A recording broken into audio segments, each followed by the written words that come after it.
प्रवीण गायकवाड यांनी आपल्या संघटनेच्या नावामध्ये छत्रपती संभाजी महाराजांचा एकेरी उल्लेख केल्याने शिवधर्म फाउंडेशन आक्रमक होते। त्याचबरोबर स्वामी समर्थांचा एकेरी उल्लेख करून त्यांचा अवमान केल्याचा देखील राग पदाधिकाऱ्यांच्या मनात होता। यापूर्वी शिवधर्म फाउंडेशनने संभाजी ब्रिगेडच्या विरोधात उपोषण देखील केले होते। दरम्यान प्रवीण गायकवाड यांचा आज अक्कलकोटमध्ये सत्कार समारंभ आयोजित करण्यात आला होता। मात्र या सत्कार समारंभाच्या ठिकाणीच त्यांना काळं फासण्यात आल्याने मोठा गोंधळ उडाला। या प्रकाराबद्दल प्रवीण गायकवाड यांनी स्पष्टीकरण दिले आहे। माझे कार्यकर्ते संभाजी ब्रिगेडचे संभाजी भोसले असतील आणि ते सगळे सहकारी यांच्यामुळे मी आज जिवंत आहे। अन्यथा माझ्यावर जीवितावर हल्ला झाला होता आणि याला पूर्णपणे सरकार जबाबदार आहे। विचारधाराची लढाई आहे ती संपूर्णपणे ही समता, बंधुता, न्याय, स्वातंत्र्य आणि मानवतेची लढाई आहे। या देशामधले सगळे धर्म जाती समान आहे आणि त्यांना न्याय मिळाला पाहिजे ही आमची विचारधारा आहे। शिवराय फुले शाह आंबेडकरांची विचारधारा मांडत असताना कुणाला जर ते आवडत नसेल तर मला हा काय जो झालेला हल्ला आहे हा काही सोपा नाही, याच्या मागे मोठा कट आहे। सरकारने ते उघड करावं आणि याची संपूर्णपणे जबाबदारी गृहमंत्री आणि मुख्यमंत्र्यांवर येते असं माझं म्हणणं आहे। तर मी पहिला संभाजी ब्रिगेडचा राजीनामा देईल। माझे कार्यकर्ते आणि मराठा समाज माझं संरक्षण करण्यास सक्षम आहे। कुठेतरी पाळत ठेवून हा सर्व प्रकार केलेला आहे का? वेल प्लॅन्टेड हा सगळा प्रकार आहे का? काय वाटतंय?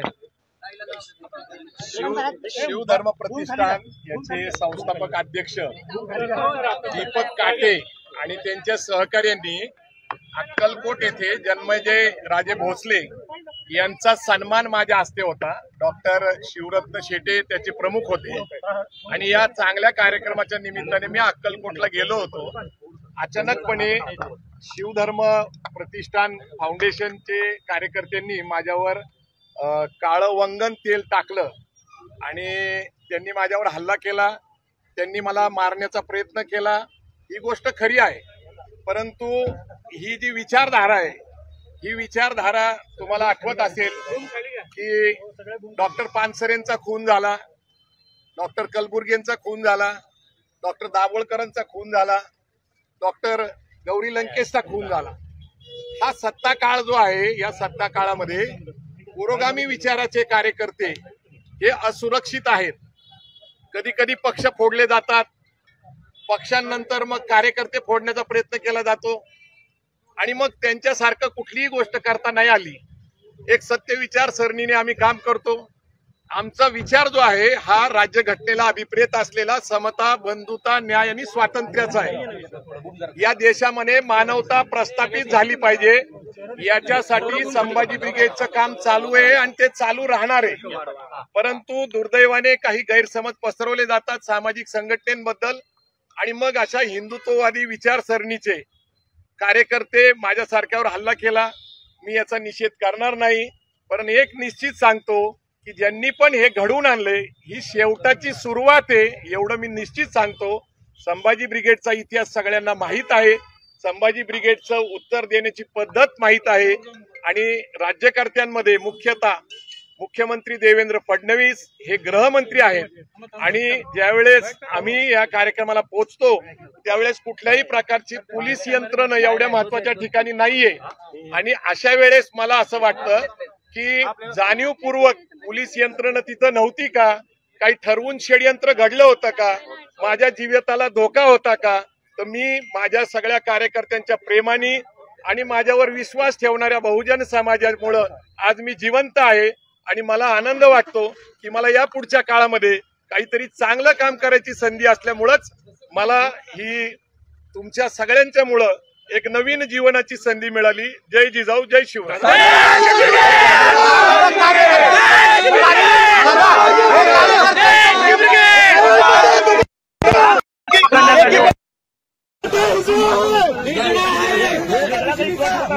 माझ्या हत्येचाच कट केला गेला होता, माझ्यावर तशा प्रकारचा हल्ला झालेला आहे। माझे कार्यकर्ते संभाजी ब्रिगेडचे संभाजी भोसले असतील आणि ते सगळे सहकारी यांच्यामुळे मी आज जिवंत आहे।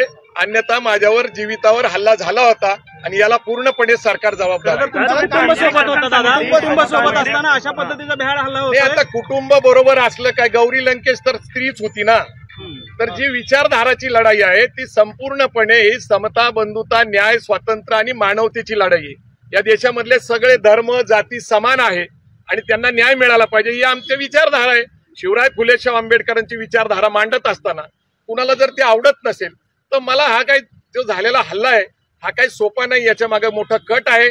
सरकारने ते उघडं करावं आणि याची संपूर्णपणे जबाबदारी गृहमंत्री आणि मुख्यमंत्र्यांवर येते असं माझं म्हणणं आहे. जे काटे आहेत ते भाजपचे पदाधिकारी आहेत अशा पद्धतीचं देखील आता सोशल मीडियावर निश्चितच ते संभाजी ब्रिगेडच्यावर ज्यावेळेस हल्ला करतात त्यावेळेस ते विरुद्ध विचारसरणीचे आहेत.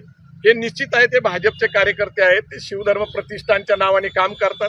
त्यांचं आमचं 2 वेळा संभाषण झालं. त्यांचा आग्रह होता की छत्रपती संभाजी ब्रिगेड असं नाव करा.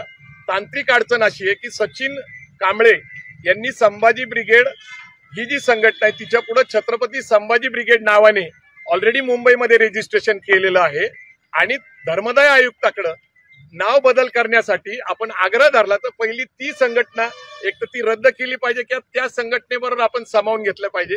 धर्मदाय आयुक्ताने कायदेशीर मार्गाने संभाजी ब्रिगेडला मान्यता दिलेली आहे. पुण्याच्या धर्मदाय आयुक्ताकडे त्याची नोंद आहे. कायदेशीर बाब होती. आमचं त्यांच्याशी संभाषण चालू होतं परंतु त्यांचा अग्रेसिव्हपणा हा काय फक्त छत्रपती संभाजी ब्रिगेड नाव करण्यामुळं किंवा संभाजी ब्रिगेड याच्यामुळं संभाजीराजेंचा अपमान होतो ही गोष्ट खरी नाहीये. स्वराज्य रक्षक संभाजीराजे ही सिरियल काढली त्यावेळेस पण अनेक लोकांनी अशी मागणी केली की छत्रपती नाव लावा परंतु 20 सिरियल ऑलरेडी रजिस्टर्ड होत्या आणि ज्यांनी लेखक आणि डायरेक्टरनी ती रजिस्टर केले होते मान्य करत नव्हते. डॉक्टर अमोल कोल्हे आणि आम्ही संभाजीराजेंचा खरा इतिहास पूर्ण समाजाला दाखवला. बहुजन समाजाला या देशाने महाराष्ट्राने बघितला. त्यावेळेस सुद्धा अशा अनेक धमक्या आल्या होत्या की त्याचं नाव छत्रपती संभाजी महाराज सिरियल करा म्हणजे ती सिरियल होती अमोल कोल्हेंची. तर अशा प्रकारचा जो काही संघर्ष आहे मूळ माझ्यावर जो हल्ला झाला किंवा ते वंगण तेल टाकण्यात आलं किंवा मला माझ्या जीविताला धोका झाला तर याच्या मागे एक विचारसरणीची लढाई आहे. तुम्हाला माहिती आहे की महाराष्ट्रामध्ये आणि देशामध्ये कुणाची सत्ता आहे. आज अनेक गोष्टी घडत आहे. तुम्हाला अनेक प्रकारच्या घटना बघायला मिळतात. कधी ईडीच्या माध्यमातून लोकांना अडकवलं जातं, SITच्या माध्यमातून, इन्कम टॅक्सच्या माध्यमातून. मी एक फाटका सामाजिक कार्यकर्ता आहे. हा कधी मी बोलत नाहीये सध्या. मी अर्थकारण, उद्योजकता, व्यावसायिकता. मी काल उस्मानाबादला होतो म्हणजे धाराशिवला तिथं रोटरीज क्लबचा कार्यक्रम होता. तिथेही मी उद्योग व्यवसाय करावा अर्थकारणाकडे कार्यकर्त्यांनी वळवावं हे 2018 पासून मी काम करतोय. चांगलं अर्थकारण करावं हा आमचा उद्देश आहे. परंतु आमच्या चांगल्या उद्देशाला जर काळिंबा फासायचा असेल तर आमच्यावर हल्ले केले जातील. एकीकडे तरुण बेरोजगार आहे आणि अशा बेरोजगार तरुणांना आपण हत्यार म्हणून वापरत असाल आज ना उद्या ज्यांनी माझ्यावर हल्ला केला त्यांना निश्चित पश्चाताप होईल. मला त्यांच्याबद्दल काही राग नाहीये, माझा कुठला निषेध नाहीये.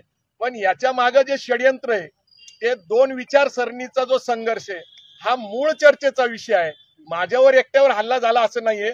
तर मी मराठा समाजाचा गेली 30 वर्ष कार्यकर्ता आहे आणि एक मराठा समाजावर हा झालेला हल्ला आहे. हा समाजावर झालेला हल्ला आहे. समाजासाठी मागील 30 वर्ष मी दिवस रात्र रक्त आटवलेलं आहे, घाम गाळलेला आहे, पण प्रबोधन केलेलं आहे आणि यातनं चांगलं घडावंय. पण माझ्यासारख्या चांगल्या कार्यकर्त्याला मारून काय संपवायचं आहे तर विचार संपवायचा आहे. विचार संपत नसतो कारण महात्मा फुले गेले, शाहू महाराज गेले, बाबासाहेब आंबेडकर गेले, विठ्ठलरामजी शिंदे गेले, सयाजीराव गायकवाड गेले, पण त्यांचा विचार अजरामर आहे. हा विचार जर कुणी दाबवण्याचा प्रयत्न करत असाल तर हा विचार दाबला जाणार नाही. मी तुम्हाला सांगतो की आजपासून हा विचार अधिक ताकदीने लोक मांडायला सुरुवात करतील कारण आम्हाला मानवता पाहिजे, समता पाहिजे, बंधुत्व पाहिजे, न्याय पाहिजे आणि या देशाची राज्यघटना अबाधित राहिली पाहिजे. जय जिजाऊ, जय शिवराय. स्वामी समर्थांबद्दल पण तुम्ही अनादर केलात असा त्यांचा आरोप आहे आणि महाधिवेशनामध्ये आपल्या महाधिवेशनामध्ये ज्ञानेश महाराजांनी ज्या पद्धतीने मूळ विषय असा आहे की राज्यघटनेच्या चर्चेवर बोलत असताना धार्मिक गोष्टीचे स्पष्टीकरण देत असताना ज्ञानेश महाराज माजी संपादक चित्रलेखा यांनी काही मतं मांडली होती. त्याच्याबद्दल त्यांनी स्वतःही क्षमा मागितलेली आहे. त्यांच्यावर कोर्ट कचेरी झालेली आहे.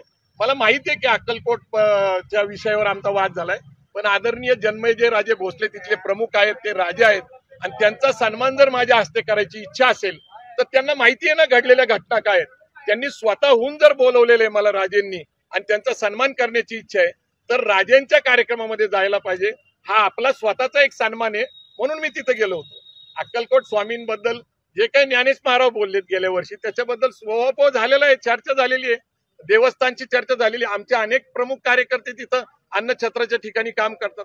अनेक मतं वेगळी असतात. सगळ्यांची मतं म्हणजे आमची मतं आहेत, ही गोष्ट खरी नाहीये. भूमिका काय असणार आहे पुढची नाही, आता भूमिका आता स्पष्ट करता येणार नाहीये. ही आता एक वैचारिक लढाई आहे आणि ही दीर्घकाळ चाललेली आहे. संरक्षणाची मागणी करणार आहे? नाही, असं आहे की जर संरक्षणाची मागणी करायची वेळ आली तर मी पहिला संभाजी ब्रिगेडचा राजीनामा देईल. माझे कार्यकर्ते आणि मराठा समाज माझं संरक्षण. Star news bureau, Nashik.